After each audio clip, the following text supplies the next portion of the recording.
sa Milby, inaming napipressure dahil wala pang anak sa edad na 41 anyos. Alamin sa Showbiz Spotlight ni Anton.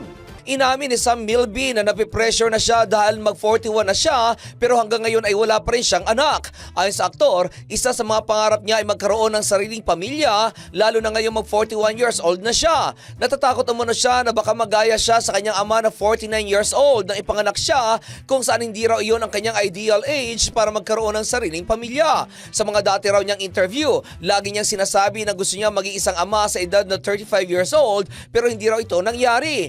Ang nakakalungkot lang umano ay marami siyang plano sa buhay pero madalas daw ay hindi ito umaayon sa kanyang kagustuhan at napakahirap umanong tanggapin lalo na at ang karamihan daw sa kanyang mga kaibigan ay may mga asawa at anak na. Naniniwala daw siya na lahat ay may sariling journey at kailangan niya raw tanggapin na may sarili rin siyang journey ngunit hindi ito umaayon sa kanya ngayon bagamat naiintindihan niya raw na may sarili siyang tinatahak na daan. Tahasa namang tumanggi si Sam na magkaroon ng anak kahit hindi pa siya nakakasal.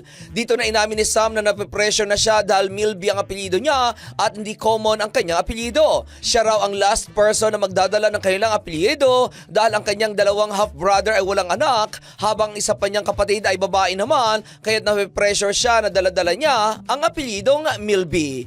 At iyan ang aking balitang showbiz para sa impilang may todong lakas, DWIZ. Ako si Anton, nagbabalita ng tama, naglilingkod ng tama.